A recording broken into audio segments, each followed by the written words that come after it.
우리가 그동안에 이제 웨스트민스터 신앙 고백을 쭉 공부해 왔지만 이 율법에 대해서 우리 믿음의 선배들이 웨스트민스터 신앙 고백을 작성하신 분들이 7항에 걸쳐서 이것을 저희들에게 소개하고 있습니다.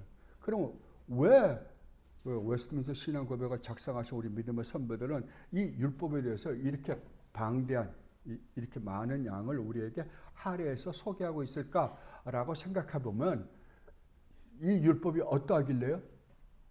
이 율법이 얼마나 중요한지를 우리에게 가르쳐 주기 위해서 그러는 거예요. 그러면 율법이 왜 중요하냐? 여러분이 이미 아시는 것처럼 하나님이 우주 만물을 창조하시고 우리 인간을 창조하셨잖아요. 아담은 죄가 하나도 없는 곳에 죄가 하나도 없는 상태로 우리를 아담과 하와를 창조하셨습니다. 그런데 하나님 뭘 주셨다고요? 율법을 주셨다고요. 율법을 주셨다라는 것은 아담이 지금 죄가 하나도 없는 에덴 동산에 죄가 하나도 없는 존재로 창조되었지만 아담은 가야 할 길이 있다는 거죠. 율법을 반드시 지켜서 이루어야 할 어떤 수준적 존재가 되어야만 된다는 거 아니에요. 그렇게 되지 않고서는 하나님의 창조 목적을 이룰 수 없기에 율법을 주셨단 말이에요. 그렇다고 한다면 율법은 우리 인간이 이 세상에 존재하는 한 없어질 수가 없는 거예요. 그래서 우리 주님이 그렇게 말씀하셨어요. 율법은 1.1획도 없어지지 않는다.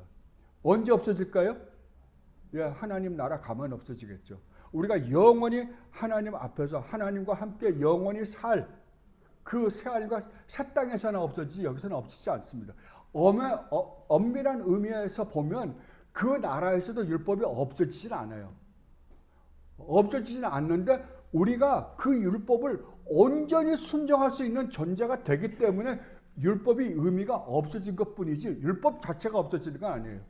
왜냐하면 하나님이 계시고 하나님이 우리에게 그 어떤 것을 요구하신다 그러면은 그 요구 자체가 율법이기 때문에 그런 거예요. 그거를 우리는 기쁜 마음으로 지키고 그것을 완벽하게 우리의 삶을 통해서 하나님께 온전히 순종할 수 있는 존재가 되기 때문에 율법의 의미가 없어져 버리는 거지 율법 자체가 없어지는 건 아니에요. 그렇다고 한다면 웨스트민스터 신앙 고백의 그 작성자들이 왜 이렇게 율법에 대해서 방대하게 기록했는가 하면 이 율법이 아니고서는 절대 우리가 구원의 이 놀라운 은혜를 회복할 수가 없기 때문에 그렇습니다. 여러분들이 제가 항상 말씀드리지만 여러분들이 분명히 알아야 될 것은 우리가 행위로 구원받느냐 아니면 또 다른 것으로 구원받느냐라고 할 때 모든 인간은 행위로만 구원받습니다. 행위가 아니고는 구원받을 수가 없어요. 율법을 지키지 않고는 구원받을 수가 없다고요. 이 율법을 완전하게 지키지 않고는 구원받을 수 없다고요. 그런데도 불구하고 우리가 이 율법으로 구원받지 않는다라고 했을 때에는 이 율법을 지키지 않은 것이 아니라 율법을 우리가 지킨 것이 아니라 우리 주님 예수 그리스도가 대신 지켜주시고 지켜주신 것을 우리에게 전가시켜 주시어서 지킨 것을 우리에게 마치 우리가 지킨 것처럼 인정해 주시어서 우리로 하여금 율법을 지킨 자로 인정해 주시니까 구원을 받는 거지. 그래서 그것을 우리가 은혜 언약이라 그러는 것이 율법을 안 지키고 구원받을 수 있는 방법이 있다 없다? 없다고요. 절대 없습니다. 그래서 구원은 오직 행위 언약으로만 구원이 이루어지는 거예요. 근데 그 행위 언약을 누가 지켜요? 우리 주님이 지키세요. 그래서 우리가 항상 이야기하지만 우리 주님이 두 가지를 완성을 해야만이 우리가 구원을 받을 수 있어요. 하나는 우리가 저지른 죄로 받아야 하는 우리가 하나님께 저지른 죄로 말미암아 받아야 되는 그 벌을 해결해 주셔야 되고 또 하나는 이 율법을 완전히 해결해 주셔야 되는 것 때문에 이 두 가지를 완성해야 되기 해서 우리 주님이 완성해서 하나님부터 의롭다함을 얻은 그것을 마치 우리가 한 것처럼 인정해 주신 걸로 우리가 구원을 얻게 하는 거거든요. 그래서 우리는 그 구원을 은혜로 얻었다라고 이야기하는 거예요. 근데 이제 문제가 뭐냐 그러면 세상 사람들에게는 이 행위 언약으로만, 그러니까 모든 인간에게는 행위 언약으로만 평가가 되는 거예요. 그러니까 구원을 받았다 안 받았다 행위 언약으로만 평가를 받는데, 자 그러면 우리가 이룬 게 아니라 우리 주님 예수 그리스도가 우리가 반드시 이루고서 구원을 이루어내야 할 것을 우리가 행하지 않고 우리 주님 예수 그리스도가 온전히 다 이루심으로 말미암아 우리가 구원을 얻었다라고 한다면 율법이 우리와는 어떤 관계냐 이거예요. 그렇죠? 우리가 한 게 아무것도 없는데, 우리가 이룰 수도 없고 우리는 그것을 행할 수 있는 실력조차도 없어요. 근데 우리 주님이 다 이루셨어요. 그럼 율법하고 우리하고 관계가 있다 없다? 없어요. 그죠? 아무것도 없어요. 그럼에도 불구하고 율법이 관계가 있다라고 지금 이야기하는 거거든요. 그러면 율법이 관계가 있다라고 하면 어떻게 해서 이 율법과 관계를 갖고 있느냐 이거죠. 이걸 조금만 잘못하면 율법주의가 되고요. 조금만 또 잘못 해석하면 무율법주의가 돼버려요.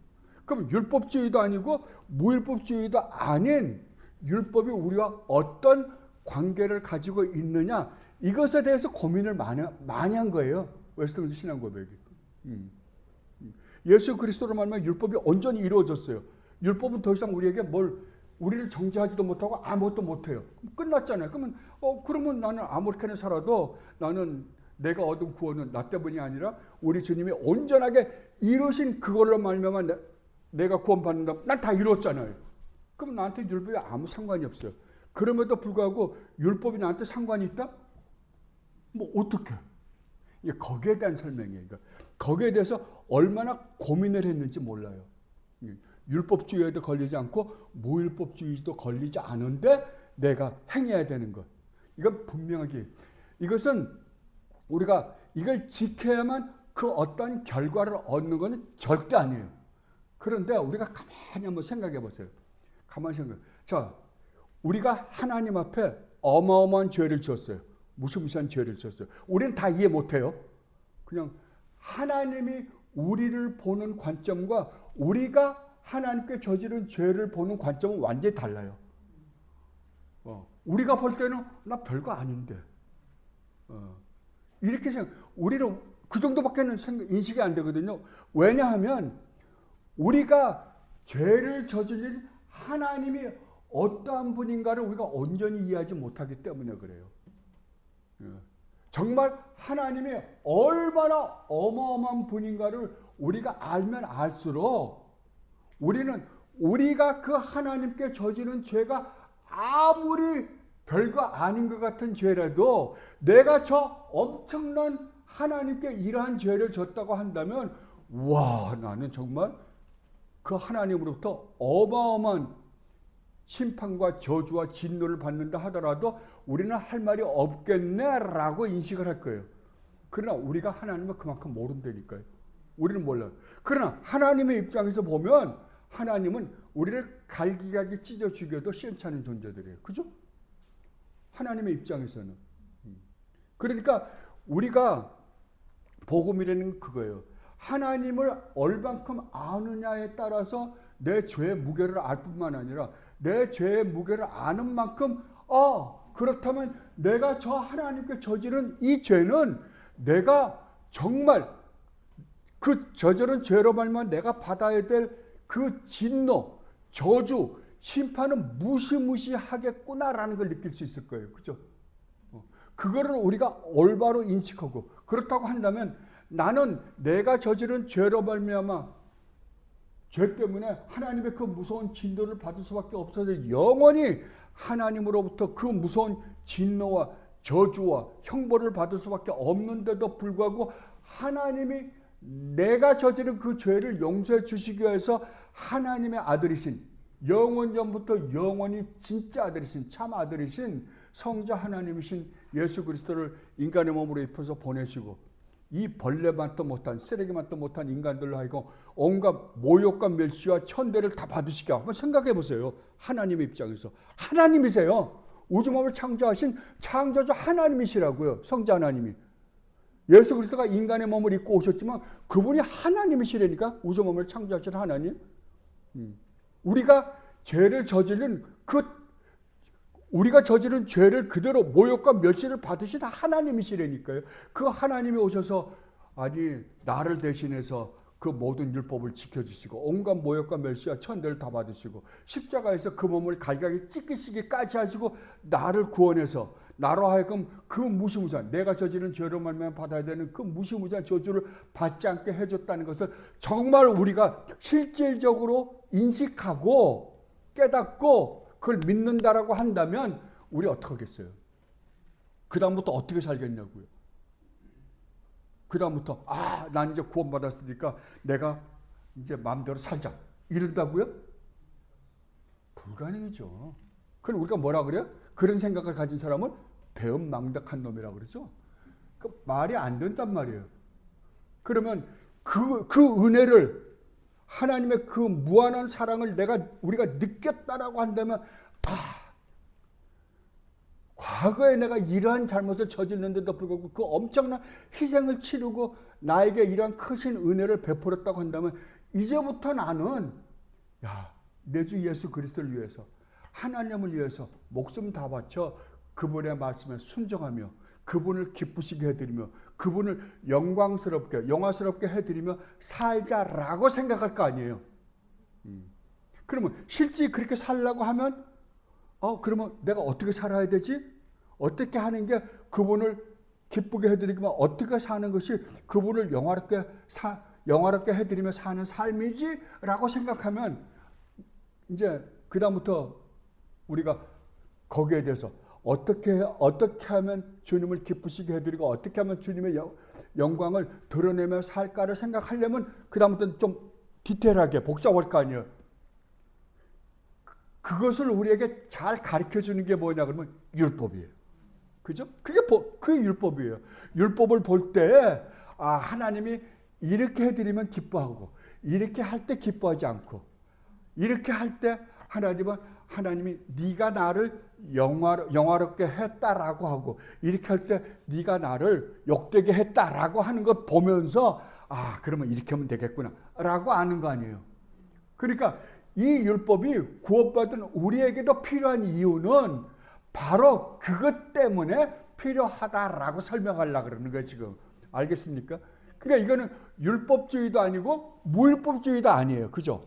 하나님으로부터 받은 그 놀라운 구원의 은혜와 사랑에 반응해서 살려고 하다 보니까 필요한 게 뭐다? 어떻게 사는 게 하나님을 기쁘시게 해드리고 어떻게 사는 게 하나님을 영화롭게 해드리는가를 알게 하는데 필요해서 이 율법이 절대적으로 우리에게 있어야 된다라고 그러는 거예요. 지금 그 이야기를 하려고 그러는 거예요. 지금 웨스트민 신앙 고백이에요. 알겠습니까? 그거를 우리가 머릿속에 두고 이제 5항부터 7항까지 한번 살펴보도록 하겠습니다. 409페이지입니다. 이제 정확하게 이해가 됐죠? 근데 그 관점에서 이제 생각을 해보면 쉽습니다. 5항을 보면 이렇게 기록되어 있습니다. 도덕법은 불신자들 뿐만 아니라, 왜 여기서 도덕법이라 그러냐 그러면 법이 세 가지 있다 그랬죠? 하나는 제사법, 하나는 그 당시에 이스라엘 백성들에게 주었던 사회법, 또 하나는 도덕법이죠. 근데 제사법은 우리 주님 예수 그리스도가 십자가에서 다 이루셨어요. 근데 사회법은 그때 주었던 사회니까 그 사회는 없어져 버렸어요. 그러니까 없어져 버렸단 말이에요. 그러면 남아있는 건 뭐예요? 도덕법이죠. 도덕법이 우리가 어떻게 하면 하나님을 기쁘시게 해드리고 어떻게 하면 하나님의 영광을 돌릴까라는 것에 대한 법이잖아요. 그래서 도덕법은 살아있다라고 그러는 거예요.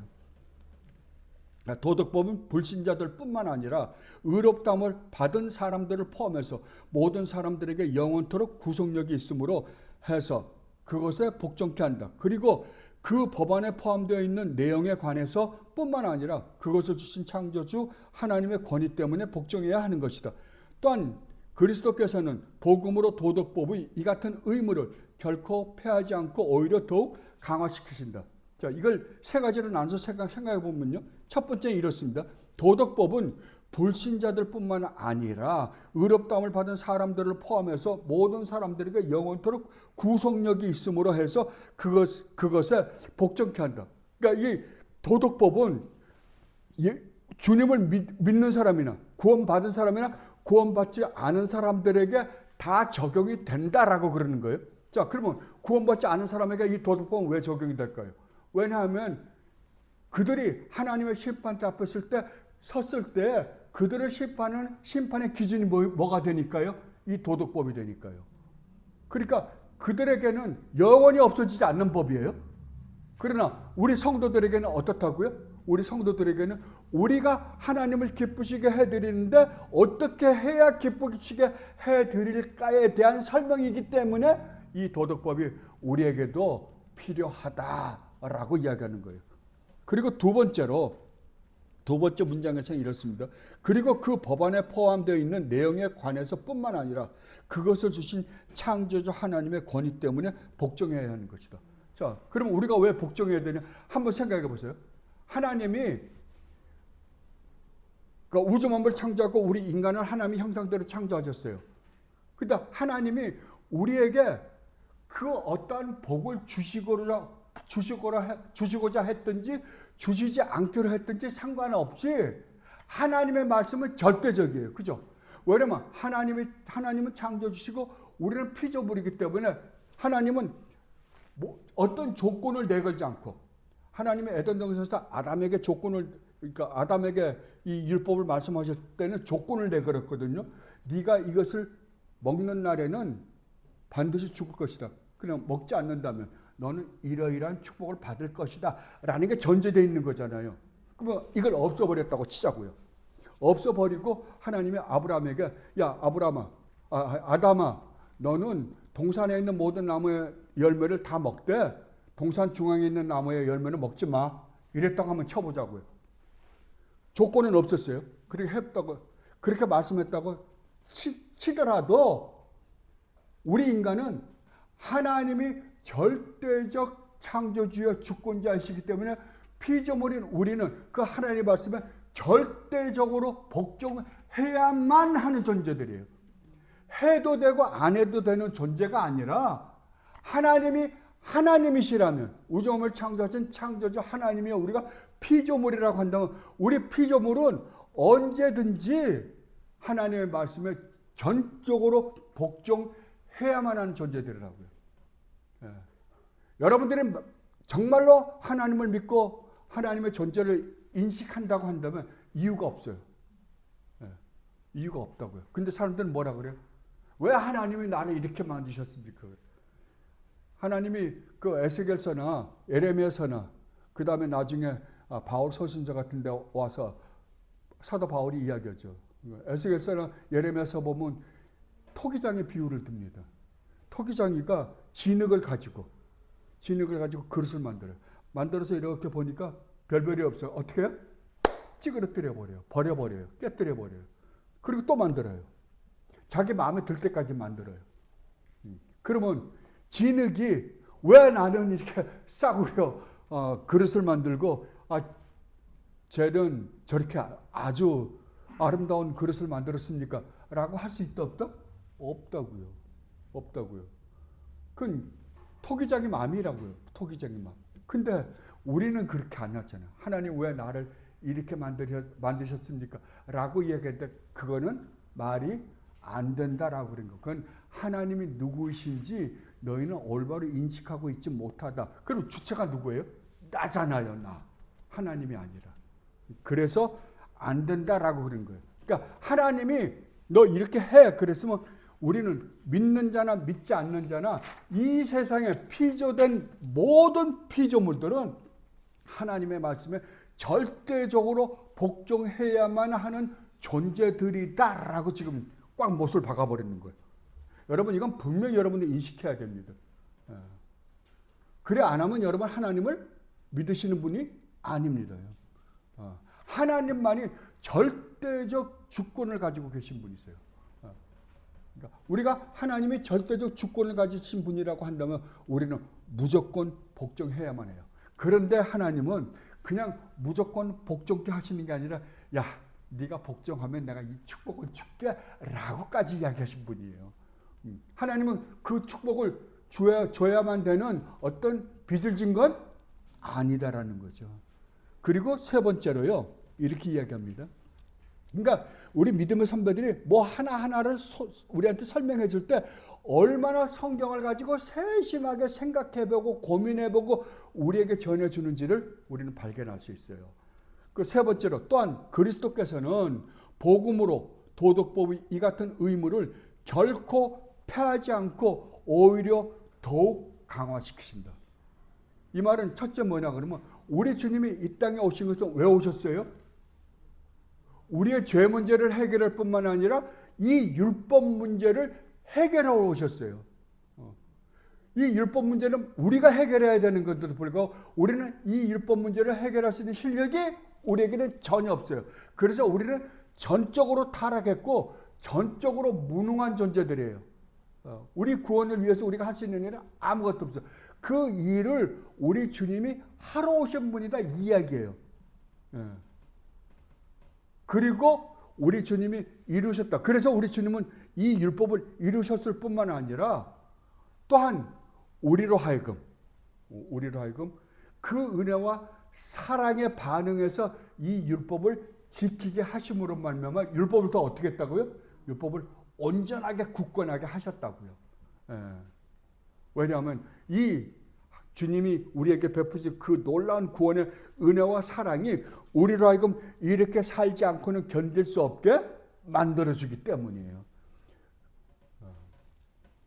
지금 그 이야기를 하고 있는 겁니다. 그리고 6항에서 410페이지 6항입니다. 참 신자들은 행위 언약으로서의 율법 아래에 있지 않기 때문에 그것으로 말미암아 의롭다함을 받는다거나 정죄함을 받지 않는다. 그렇지만 불신자들에게 뿐만 아니라 참 신자들에게도 행위 언약으로서의 율법이 아주 유용한 것은 그것이 생활의 법칙으로서 그들에게 하나님의 뜻과 그들이 지켜야 할 의무에 대해서 알려줌으로써 그들을 지도하고 강제하여 그것에 따라 행하게 하기 때문이다. 또한 그들의 본성과 마음과 생활이 죄악으로 오염되어 있는 것을 발견케 하고 그렇게 해서 자신들을 살핌으로써 죄에 대하여 깨닫게 하고 죄를 인하여 겸비하게 하고 죄를 증오하기에 이르게 하며 또한 그리스도와 그의 완전한 순종이 자기들에게 필요하다는 것을 더욱 분명하게 알게 해주기 때문인 것이다. 마찬가지로 중생한 자에게도 그들의 부패를 억제하는데 행위 언약으로서의 율법이 유용함은 그것이 죄를 금하기 때문이다. 그리고 그 율법의 경고들은 비록 중생한 자들이 율법에 경고되어 있는 저주로부터는 해방되어 있지만 그들이 지은 죄들로 인하여 마땅히 받아야 하는 것이 무엇이며 또한 이 생에서 어떠한 고통들을 기대해야 하는가를 보여주고 있기 때문이다. 역시 마찬가지로 율법의 약속들은 하나님께서 율법에 순종하는 것을 얼마나 기뻐하시고 또 율법을 성취하는데 그들에게 어떠한 축복을 주시는가를 보여주고 있기 때문이다. 그러므로 율법이 선을 장려하고 악을 막는다고 해서 사람이 선을 행하고 악을 삼가는 것은 그것이 곧 그가 율법 아래에 있고 은혜 아래에 있지 않다는 증거가 되는 것은 결코 아니다. 이 6항은 굉장히 길잖아요. 긴 거를 세 개로 이렇게 나눠보면 우리가 조금 쉽게 이해할 수 있을 거예요. 첫 번째 문장은 이렇습니다. 참 신자들은 구원받은 하나님의 백성들은 행위 언약으로서의 율법 아래 있지 않기 때문에 자 행위 언약으로서의 율법 율법을 지키면 구원받고 율법을 지키지 않으면 구원받지 못한다라는 언약 아래 있지 않다고요. 그죠? 않기 때문에 그것으로 말미암아 의롭다함을 받는다거나 정죄함을 받지 않는다. 왜? 그러면 우리는 행위 언약으로서의 율법 아래 있지 않을까요? 왜냐하면 이 율법을 우리 주님 예수 그리스도가 온전히 지키셨기 때문이에요.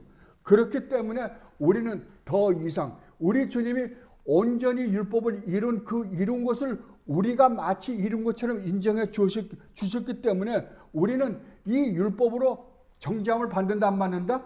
절대 안 받는다고요. 우리는 이미 우리 주님 예수 그리스도 안에서 의롭다함을 얻은 존재들이라고요. 다른 말로 하면 하나님의 무죄 선고를 이미 빵빵빵 내렸었어요. 우리는 우리 주님 예수 그리스도 안에서 이미 하나님으로부터 심판을 받은 사람들이에요. 하나님 심판대 앞에서 어떤 선고를 받은 사람들이에요? 무죄 선고를 이미 받은 사람들이에요. 이미 무죄 선고를 우리 주 예수 그리스도 안에서 받았고 또 마지막 하나님의 심판 앞에서 백보자 심판 앞에서 우리는 무죄 선고를 받은 사람들이에요. 그렇지만 이게 이제 성도들의 현 처해 있는 상황이다라고 이야기하는 거예요. 그렇지만 불신자들에게 뿐만 아니라 참 신자들에게도 행위 언약으로서의 율법은 유용하다 그러는 거예요.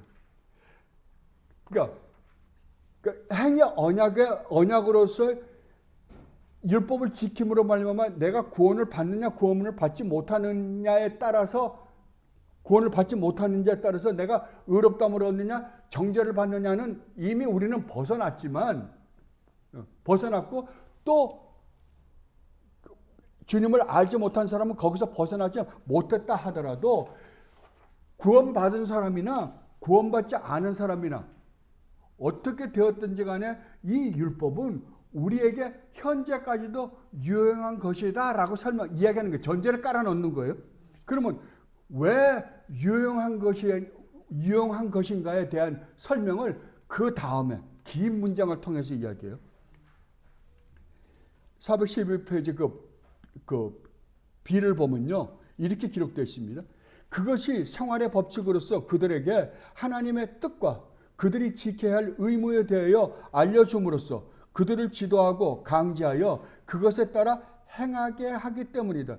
또한 그들의 본성과 마음과 생활이 죄악으로 오염되어 있는 것을 발견케 하고 그렇게 해서 자신들을 살핌으로써 죄에 대하여 깨닫게 하고 죄를 인하여 겸비하게 하고 죄를 증오하기에 이르게 한다. 또한 그리스도와 그의 완전한 순종이 자기들에게 필요하다는 것을 더욱 분명하게 알게 해주기 때문인 것이다. 이거 여기 B 전체 문장 안에서도 두 가지를 나눠보면 첫 번째 지금까지 제가 읽은 이 첫 번째 문장은 왜 이 율법이 구원받지 못한 사람에게 유용한가에 대한 설명이고요. 그 다음에 마찬가지로 해서 그 다음 문장은 구원받은 사람들에게 성도들에게 왜 이 율법이 계속해서 유용한 것인가에 대한 설명이에요. 그럼 먼저 구원받지 않은 사람들에게 이 율법이 왜 유용한가에 대해서 이렇게 설명하고 있습니다. 첫째는 그것이 생활의 법칙으로서 그들에게 하나님의 뜻과 그들이 지켜야 할 의무에 대하여 알려줌으로써 그들을 지도하고 강제하여 그것에 따라 행동하게 하기 때문이다. 그러니까 율법이 믿지 않는 자들에게 이것이 필요한 것은 하나님이 그들을 창조하신 다음에 그들로 하여금 이 세상을 어떻게 사는 것이 올바른 삶을 사는 것인가를 가르쳐 주기 위해서 율법이 그들에게 필요했다라고 그러는 거예요. 그리고 두 번째로 또한 그들의 본성과 마음과 생활이 죄악으로 오염되어 있는 것을 발견하게 하고 그렇게 자신들을 살핌으로써 죄에 대하여 깨닫게 하고 죄를 인하여 겸비하게 하고 죄를 증오하기에 이르게 하기 때문이다. 이 율법을 그들에게 믿지 않는 자들에게 하나님이 이 율법을 주신 이유는 그들에게 이 율법이 필요한 이유는 그들을 하여금 어떻게 해요? 내가 지금 얼마나 죄에 오염되어 있는 존재인가를 내가 얼마나 부패하고 타락한 존재인가를 깨닫게 해주기 위해서 이 율법이 그들에게 필요하다라고 그러는 거예요. 그래서 그렇게 해서 죄를 깨달은 다음에 어떻게 하는가? 그렇게 깨달음으로 자기 자신을 살피게 하고 그리고 내가 하나님께 저지른 죄가 얼마나 무시무시한 것인가를 깨닫게 해주기 위해서 구원받지 못한 사람들에게 이 율법은 반드시 유용하다 그러는 거예요. 그렇게 해서 어떻게 하려고요? 그렇게 해서 정말 회개하고 돌이키게 하려고요. 내가 이렇게까지 하나님 앞에 무시무시한 죄를 저질렀던 말인가? 라고 해서 자기의 죄를 증오하고 싫어하고 하나님 앞에 회개하게 하기 위해서 이것이 필요했다라고 그러는 거예요. 근데 여러분 가만히 생각해 보면 근데 실제적으로 하나님을 믿지 않는 사람들, 우리 주님의 은혜를 입지 않은 사람들이 이걸 깨달을 수 있어요? 없습니다. 깨달을 수 없음에도 불구하고 이렇게 이야기하는 이유가 뭐예요? 이것이 그들을 마지막에 심판하는 심판의 도구가 되기 때문에 그래요.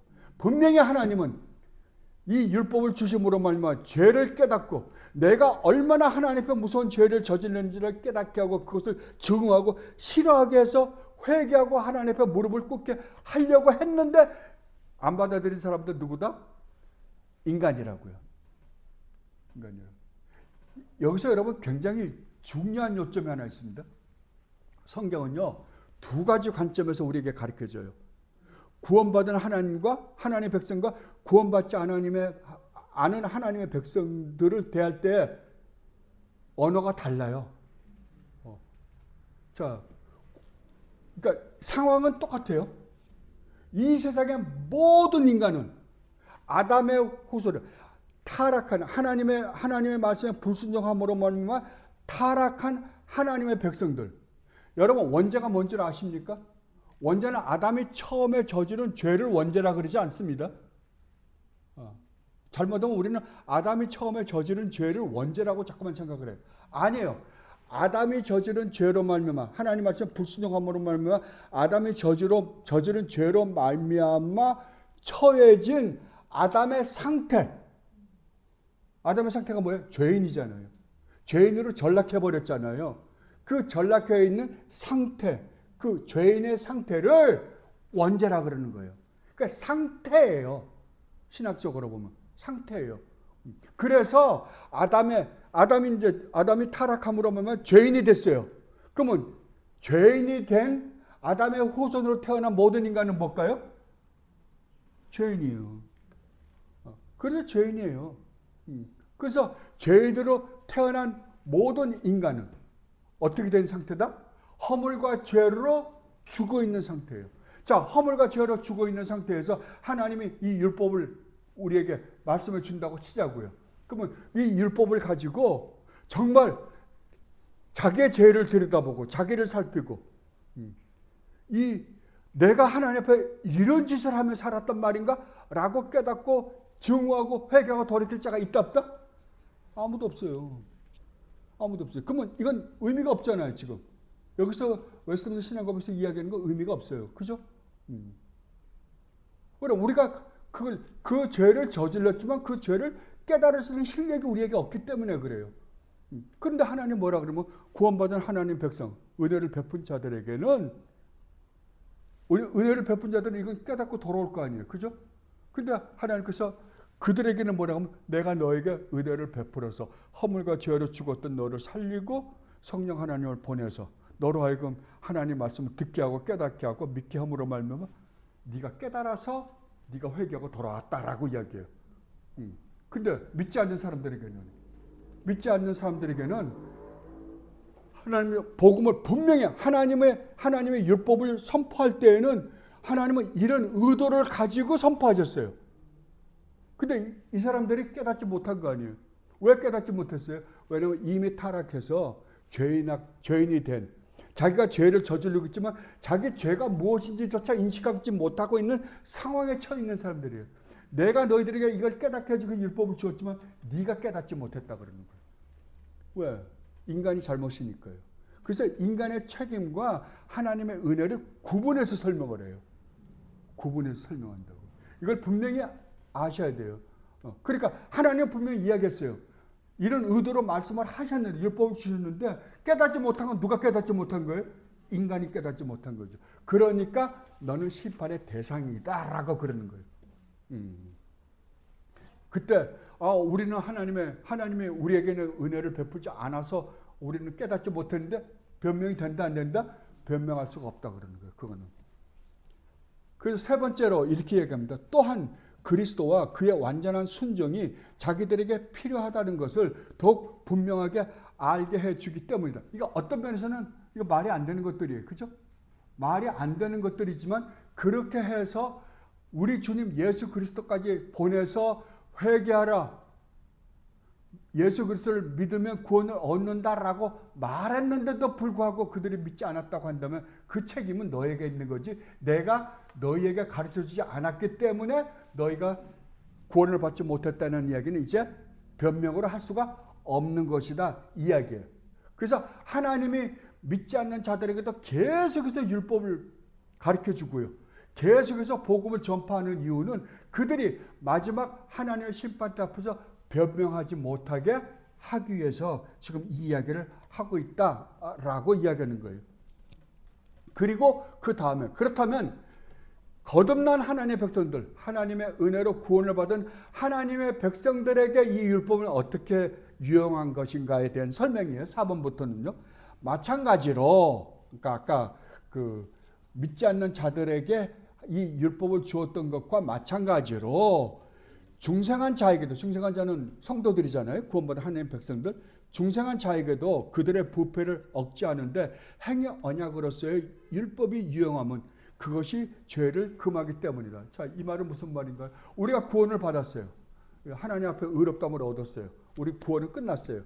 그러나 아직까지 우리가, 그러니까 죄의 책임으로부터, 죄의 지배로부터 우리는 온전히 자유롭게 됐습니다.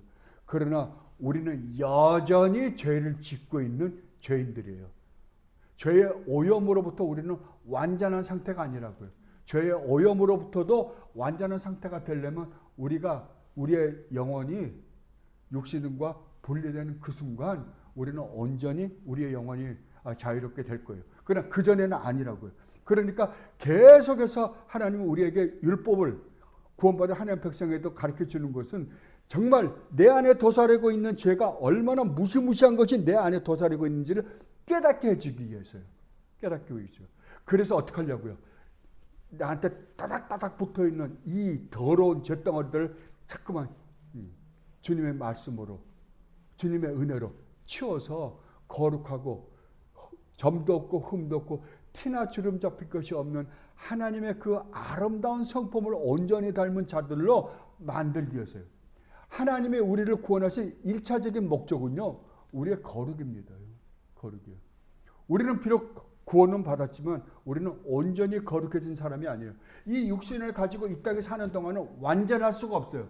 그 완전 생활을 가르치신 분들도 없잖아. 있긴 있었거든요. 그러나 그거는 잘못된 가르침이라는 거죠. 이 세상에 있는 순간, 왜냐하면 완전한 성화에 우리 육신이 도달했다고 한다면 우리 죽지 않을 거예요. 근데 완전한 성화에 도달할 수가 없기 때문에 그런 거예요. 여러분들이 고린도서 15장 같은데 우리가 부활장이라고 그러잖아요. 그걸 가만히 들여다보면 하나님이 왜 이 육신, 아담과 하와가 죄를 지었을 때 하나님 첫 번째 한 이야기가 뭐예요? 네가 흙으로 왔으니까 흙으로 돌아갈 것이다 라고 하나님 말씀하셨어요. 그러면 이건 돌아가야 돼요. 왜 하나님은 하나님의 백성들을 우리 주님 예수 그리스도 안에서 온전하게 구원했다면 우리 그냥 그대로 구원해 주시면 될 거 아니에요. 그럼에도 불구하고 왜 이 육신을 버리게 했는가? 우리는 이게 버리고 가는 게 아니라고 성경은 설명하잖아요. 버리고 가는 게 아니에요. 이건 땅으로부터 온 거예요. 흙으로부터 온 거라고요. 근데 우리 주님이 인간의 몸을 입고 오셨잖아요. 우리 주님은 흙으로부터 왔어요? 흙으로부터 오지 않았어요. 위로부터 오셨어요. 하늘로부터 오셨어요. 그러니까 우리를 하여금 육신으로부터 입었던 이 옷은 버려버리고, 그래서 흙으로 돌아가게 하고 우리 주님이 입었던 그 육신과 같은 하늘로부터 오는 신령한 육신을 영원토록 입게 해 주시기 위해서 이걸 버린다 그러는 거예요. 그래서 고린도후서 5장에서 뭐라 그래요? 우리가 지금 이 육신을 버리는 것은 하늘로부터 오는 그 영원한 영적인 아름다운 영광의 몸을 덧입고자 하기 위해서 그렇다고 그래요. 이해가 됩니까? 우리가 이제 양심에 대해서, 성도 양심에 대해서 이야기하고 난 다음에 마지막 중간기를 설명할 때, 공부할 때 그 부분에서 좀 다르긴 할 거거든요. 그러니까 우리가, 성도는 죽는 거 아닙니다. 성도는 죽는 거 아니에요. 분명히 하나님이 네가 흙으로 왔으니까 흙으로 온 건 내가 없애버리겠다. 그리고 이제 마지막에는 어떤 영광의 몸, 하늘로부터 오는 몸, 우리 주님이 가지고 계시는 그 몸과 같은 몸을 우리에게 입혀서 영원히 하나님과 함께 살게 해주고 싶어서 이걸 버리고 가는 거다. 흙은 흙으로 돌아가게 하는 것뿐이다 라고 말씀하시는 거예요. 그러니까 성도는 죽음을 두려워한다 안 한다? 안 한다고요. 사망아 너희 쏘는 것이 어디 있느냐. 사망이라는 건 죄로부터 오고, 죄는 율법 때문에 오는 거잖아요. 율법이 우리가 죄 지었음을 깨닫게 하고 그 죄 지었음을 깨닫는 결과로 우리가 사망에 오는 거잖아요. 그러나 성도는 사망하는 게 아니라니까요. 이걸 버리고 정말 영광의 몸으로 덧입고자 그 몸을 입혀주기 위해서 하나님이 이걸 버리게 하신다라고 그래요. 그러면 세상 사람들은요, 죽는 것이 저주인 거죠, 이제 그들에게는. 그 이야기를 지금 하려고 그러는 거예요. 그리고 5번입니다. 그리고 그 율법의 경고들은 비록 중생한 자들이 율법에 경고되어 있는 저주로부터는 해방되어 있지만 그들이 지은 죄들로 인하여 마땅히 받아야 하는 것이 무엇이며 또한 이 생에서 어떠한 고통들을 기대해야 하는가를 보여주고 있기 때문이다. 그러니까 구원받은 하나님 백성들은 이제 구원은 받았어요. 그러나 하나님께서 계속 우리 안에는 우리가 꽁꽁 숨겨놓은 죄들이 너무 많다고요. 그러니까 그 죄들을 드러냄으로 말미암아 내가 하나님 앞에 무슨 짓을 하며 살았으며 그 하나님께 내가 저지른 죄로 말미암아 우린 지금 하나님께 회개를 했다고 하지만 우리가 지금 회개를 한 것은 우리 안에 도사리고 있는 죄의 빙산의 일각이에요. 그죠? 우리가 숨겨놓은 게 더 많을 거라고요. 우리는 모든 기억 속에서 다 지워버렸어요. 그것마저도. 그런데 하나님은 그 들춰냄으로 말미암아 정말 내가 하나님 앞에 무슨 죄를 저질렀는지를 깨달을 뿐만 아니라 그로 말미암아 내가 받아야 될 하나님의 저주와 진노가 얼마나 무서운가를 깨닫게 해주어서 뭘 깨닫게 해주려고요? 하나님이 우리 주님 예수 그리스도를 통하여 우리에게 베푸신 이 구원의 은혜와 사랑이 얼마나 놀라운가를 깨닫게 해주기 위해요. 계속해서 율법을 가지고 우리의 죄를 들춰낸다고 이야기하는 거예요, 지금. 그러니까 우리 죄가 드러날 때는 우리는 힘들어요. 그죠? 많이 힘들어요. 여러분, 죄를 지적하는데 좋아할 사람은 어디 있겠어요? 근데 내가 이런 죄까지 지었단 말이야? 미처 생각지도 못한 것을 드러낼 때는 정말 어떨 때는 절망하고 좌절할 때도 있을 거예요. 그러나 하나님은 거기서 끝마치지 않는다라고 계속해서 설명하거든요. 하나님은 그렇게 해서 우리로 하여금 너 이렇게 나한테 잘못한 줄 알아? 이게 아니라 결국 그럼에도 불구하고 성자 하나님이신 우리 주님을 보내서 십자가에 매달아 죽이시기까지 하고 나에게 이 놀라운 구원의 은혜를 베푸시는 하나님의 은혜와 사랑이 얼마나 놀라운 것인가를, 죄가 많은 곳에 뭐가 많다고요? 은혜가 많다고요. 그 은혜를 깨닫게 해주기 위하여 하나님께서 우리로 하여금 이 율법으로 그러한 것들을 깨닫게 해주는 일을 계속해서 하고 계신다라고 이야기해요. 그리고 6번째 이렇게 이야기합니다. 역시 마찬가지로 율법의 약속들은 하나님께서 율법에 순종하는 것을 얼마나 기뻐하시고 또 율법을 성취하는 때 그들에게 어떠한 축복을 주시는가를 보여주고 있기 때문이다. 그런데 또 한 역할은 뭐냐 하면 내가 율법을 지켰어요. 여러분 율법을 하나님의 말씀을 온전히 지키면 여러분 마음이 어떨까요? 뭔가 한 것 같죠. 뭔가 한 것 같죠. 예. 하나님의 뜻을 쫓아 내가 아버지를 기쁘게 해드렸네 라는 걸 느낄 거 아니에요. 그죠? 그때 그 기쁨이 우리로 하여금 정말 참된 위로와 평강을 누리게 해주는 거예요. 그래서 우리가 순종하면 순종할수록 우리가 거룩해질수록 우리의 마음은 주님으로부터 진정한 기쁨과 행복과 평안과 안식을 반드시 누리게 되어 있습니다. 반드시 누리게 되어 있어요. 그러니까 사도 바울이 누렸던 기쁨과 행복과 평안과 안식과 조나단 에드워즈 목사님이 누렸던 기쁨과 행복과 평안과 안식, 그리고 조지 필드 목사님이 누렸던 기쁨과 행복과 평안과 안식, 그리고 또 우리가 누리고 있는 기쁨과 행복과 평안과 안식은 차이가 있습니다. 어떤 차이가 있을까요? 내가 얼마만큼 하나님의 말씀에 순종했느냐 순종하지 않았느냐의 차이예요.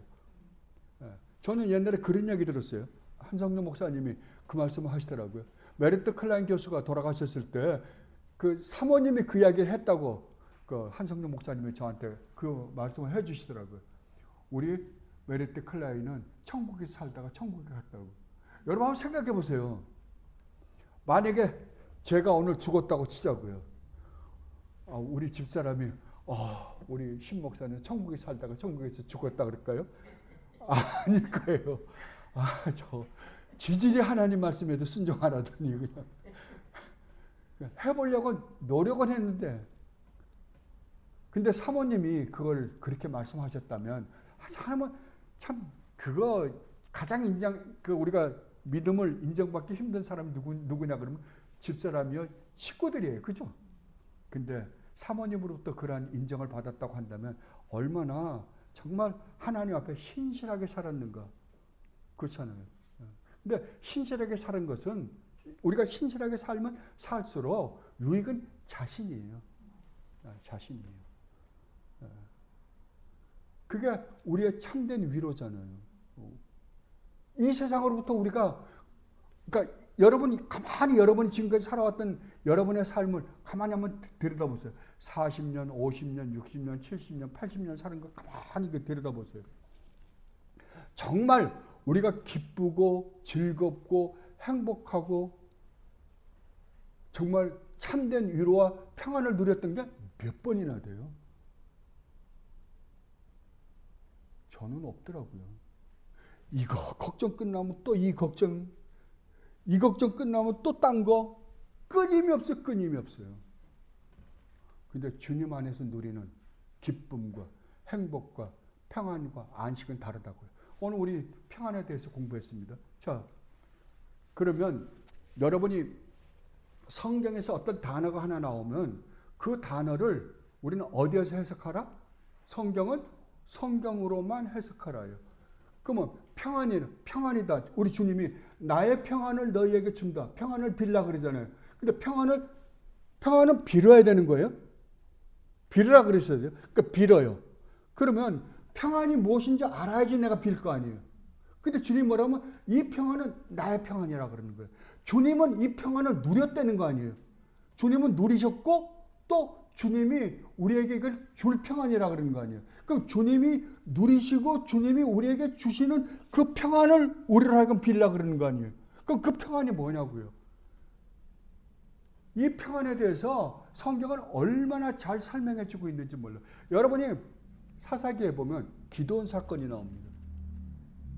기드온 사건이 나오는데 하나님이 이제 이스라엘 백성들이 계속해서 죄를 지어요. 그때마다 사사를 임명을 해서 또 살려놓으면 또 사사가 있는 동안에 좀 하나님 말씀 순종하면 하는 척하다가 또 죄를 짓고, 죄를 지으면 또 하나님께 울부짖고. 왜 하나님이 그 죄를 지을 때 외부의 세력을 가지고 이스라엘 백성들을 힘들게 하거든요. 그럼 하나님께 부르짖어요. 그럼 또 사사를 보내요. 또 그래서 편안해질 만하면 또 죄를 짓고. 이게 누구 모습인지 알아요? 우리 모습이에요. 예. 그런데 한 번은 이스라엘 백성들이 그러니까 기드온이라는 한 인물을 하나님 선택해서 사사로 택했어요. 근데 이 기드온이 하나님께 그러는 거예요. 시험을 하는 거예요. 하나님 정말 하나님이 나를 택했다면 하나님이 이렇게 해보십시오. 그래서 하나님이 그 동물을 제사 짐승을 잡으라 그러고죠. 그 짐승을 잡아서 거기 반석 위에다가 그러니까 하나님이 나에게 나를 사사로 임명했다는 것을 증명해 보여주는데 무엇으로 보여주시겠습니까? 라는 거거든요. 그래서 제사를 지냅니다. 돌 위에다가 재물을 얹어놓고 거기다가 국물을 기르다 부어요. 그런데 기도원 보고 네가 가지고 있는 지팡이를 갖고 그 재물에다가 갖다 대라 그래요. 재물에 갖다 대면 한번 가만 보세요. 그러니까 하나님이 기도원 보고 반석에다가 재물을 잡고 거기다가 국물을 붓고, 그리고 기도원이 갖고 있는 지팡이를 갖고 대라 그러면은 불이 어디서 나와야 돼요? 이걸 태우려면 지팡이에서 나와야 되잖아요. 근데 성경은 재밌게도 지팡이에서 나온 게 아니라 반석에서 나왔다 그래요. 근데 성경은 아주 재밌게도 반석은 곧 우리 주님 예수 그리스도라고 신약에서 설명을 하거든요. 하여간 그런데 그걸 경험하고 나니까 그러고서 이제 천사는 떠났어요. 하나님의 사자는 떠났어요. 근데 기도원이 가만히 생각하니까 자기가 만나신 분이 누구다? 하나님이셨던 거예요. 하나님이라는 사실을 그 다음에 깨닫게 돼요. 기도원이요. 그러니까 기도원이 뭐라 그러나 그러면 나는 죽게 되었다 그러는 거예요. 왜? 죄인인 우리가 거룩하신 하나님을 만나면은 거기에서 일어날 수 있는 일은 딱 한 가지예요. 심판이에요. 심판밖에 일어날 게 없어요. 그러니까 나는 죽었구나라고 생각했어요. 그때 뭐라 그래? 하나님의 사자가 기도하나 너는 죽지 않는다 라고 이야기해요. 그러면서 하시는 말씀이 여호와 샬롬이다 그럽니다. 하나님의 평안이에요.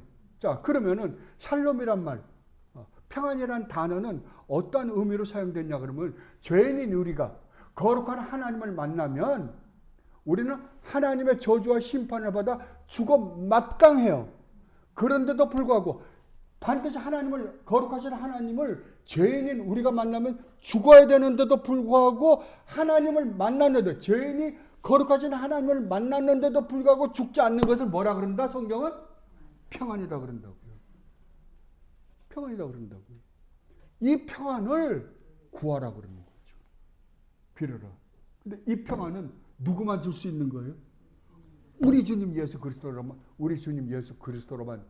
줄 수 있는 거예요. 주님만이 주시는 거예요. 주님만이 가지고 있는 평안이요. 주님만이 주실 수 있는 평안이에요. 뭘 통해서요? 십자가를 통해서. 이 평안을 구하라 그러는 거예요, 지금. 그러니까, 근데 이 평안을 우리가 언제 누리냐? 구원받은 사람들은 언제 누리냐고? 우리가 하나님 말씀에 순종하면 순종할수록 그 평안을 우리가 더욱더 느끼는 거예요. 여러분, 우리 구원받은 사람이에요. 근데 어떨 때는 내가 하나님으로부터 버림받은 것 같은, 내가 아무리 기도를 해도 하나님은 거기에도 안 들리고, 야, 난 너 버렸어 라는 버림받은 것 같은 느낌을 느낄 때가 있어요. 언제일까요? 우리가 하나님께 죄를 지었을 때요. 그러니까 우리의 죄가 하나님과 우리 사이를 갈라놓는단 말이에요. 갈라놓는다고. 그러면 하나님 말씀에 순종하면 순종할수록요, 하나님이 나와 함께 계심을 느끼는 거예요. 그 평안과 안식과 기쁨을 느끼는 거예요. 그 역할을 뭐가 한다? 율법이 해준다 그러는 거예요. 지금. 그리고 세 번째로요. 그러므로 율법이 선을 장려하고 악을 막는다고 해서 사람이 선을 행하고 악을 삼가는 것은 그것이 곧 그가 율법 아래에 있고 은혜 아래에 있지 않다는 증거가 되는 것은 결코, 이거 말이 굉장히 어렵죠. 이거 쉽게 이야기하면 이거예요. 자, 우리는 구원받은 하나님 백성이에요. 지금 구원받은 하나님의 백성들에게 율법이 왜 필요한가에 대한 설명이잖아요. 자, 그런데 우리는 지금 율법을 지켜요. 지금 율법을 지키라 그러거든요. 그래서 우리는 율법을 지켜요. 그러면 내가 그 율법을 지키라고 했고 그 율법을 지킨다 그래서 내가 율법주의자냐? 그건 아니라는 소리예요. 쉽게 이야기하면. 아까 우리가 율법을 지켜야 되는 이유에 대해서 쭉 설명했잖아요. 그래서 지키라고 하고 지킨다고 해서 우리가 율법주의자가 되는 것은 아니다, 이 말이에요. 지금 이게 쉽게 이야기하면. 그래서 우리가 보면 사도 바울이 복음을 설명하고 그러므로 너희는 이렇게 살아야 되지 않느냐라고 이야기하는 것은 우리로 하여금 율법주의자를 만드는 게 아니라 하나님의 사랑에 대한 반응으로, 리액션으로 그걸 하게 하는 것이 율법의 역할이다라고 이야기하는 거나 똑같은 거예요. 그러니까 율법주의자가 되는 것은 아니다. 그 말을 이렇게 복잡하게 해놓은 거예요. 지금 이게 쉽게 이야기하면. 그리고 이제 7장으로 한번 가보십시다. 415페이지입니다.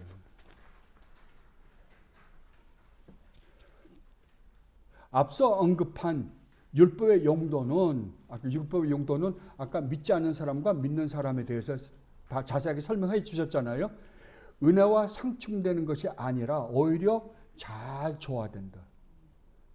그리스도의 영은 인간의 의지를 억제하고 율법 안에 계시되어 있는 하나님의 뜻을 이루는데 필요한 일을 자유롭고 기쁜 마음으로 행할 수 있게 한다. 첫 번째, 앞서 언급한 율법의 용도. 아까 그 율법은 이러이러한 용도로 믿는 사람이나 믿지 않는 사람에게 사용되어진다라고 이야기했잖아요. 용도는 복음의 은혜와 상충되는 것이 아니라 오히려 잘 조화된다. 그러니까 우리가 믿지 않는 사람에게는 행의 언약으로 이게 심판의 역할을 하지만 성도에게는 행의 언약으로서 심판의 역할을 하지 않는다. 왜냐하면 우리는 우리 주님 예수 그리스도가 행한 행위로 말미암아 우리는 구원을 얻은 사람들이기 때문에 그렇다. 그렇다고 이 율법과 은혜가 분리되는 게 아니라 이 정말 하나님의 그 놀라운 구원의 은혜와 사랑으로 말미암아 우리가 이러한 축복을 받은 존재들이라고 한다면 우리는 기쁜 마음으로 이 율법을 지키려고 노력한 사람들이 된다 이 이야기예요. 이제. 그러니까 율법을 우리가 율법으로 지키는 게 아니라 행위 언약으로서 지키는 것이 아니라 우리는 하나님께서 베푸신 그 놀라운 은혜와 사랑으로 어떻게 하면 내가 하나님 말씀에 순종하며 살고 어떻게 하면 하나님을 기쁘시게 해드리고 어떻게 하면 하나님의 그 영광을 우리의 삶에서 드러낼까 해서 율법을 지키는 자들이 누구다? 성도다라고 이야기하고 해주고 싶은 거예요. 그러므로 우리가 지키는 율법은 율법주의자이기 때문에 지키는 게 아니라 하나님의 은혜에 대한 반응으로 나타나는 것이다. 이걸 가르쳐주고 있는 거예요. 알겠습니까? 이제 율법에 대해서 설명을 했으니까 율법에는 그러니까 율법은 믿지 않는 사람이나 믿는 사람에게 유용하다 안 하다? 모두가 다 유용하다고요. 믿지 않는 사람에게는 율법주의가 되어서 행위 언약이 되어서 그 사람들에게 필요하고 우리에게는 우리 주님 예수 그리스도로 말미암아 우리에게 주어진 이 구원의 놀라운 은혜와 사랑으로 말미암는 감사와 찬양과 영광으로 말미암아 우리에게 나타나는 행위다라고 이야기하는 거예요. 정말 이 율법이 그래서 성경은 뭐라 그래요? 사도 바울이 그러잖아요. 이 율법이 우리 마음판에 있다니까요. 우리 마음에 있어요. 마음에 있다는 것은 정말 기쁜 마음으로 우리가 이 율법을 지키는 거예요. 안 지켰다고 해서 우리는 벌 받는 게 아니란 말이에요. 만약에 우리가 율법을 지키지 않고 좀 잘못했다 하더라도 우리는 우리 주님 예수 그리스도 안에서 온전히 구원받은 그 구원 안에서 지키지 못한 거예요. 그때 뭐라 그래요? 우리는 뻔뻔스러워지는 거예요. 아버지, 정말 내가 정말 아버지께서 나에게 베풀어 주시고자 베풀어 주신 그 은혜와 구원의 은혜와 사랑에 감사해서 내가 하려고 노력했는데 또 실수했습니다. 그러나 내일은 또 해보겠습니다.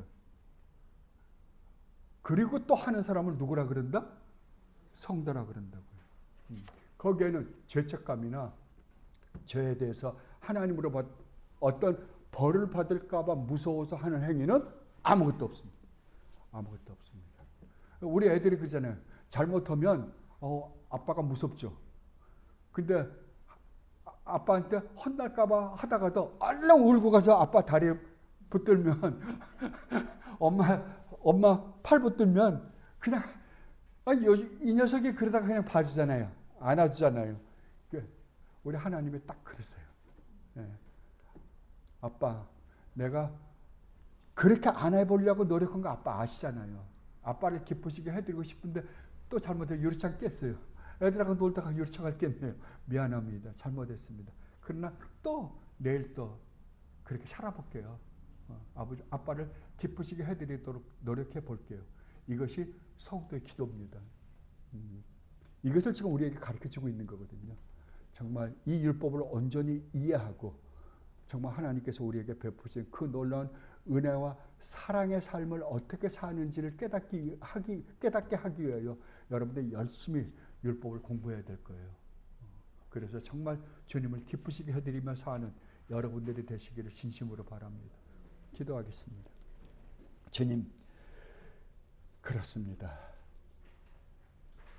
율법이 아무리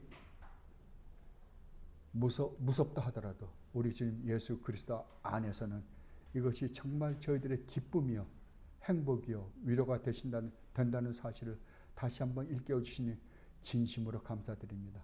아버지 열심히 아버지께서 저희들에게 말씀하신 이 율법을 저희들 살펴보고자 합니다. 그리하여 정말 아버지를 기쁘시게 해드리고 저희들 삶을 통하여 아버지를 영화롭게 해드리는 일에 게으르지 않고 열심히 노력하겠습니다. 감사하며 우리 주님 예수 그리스도 이름으로 기도드리옵나이다. 아멘.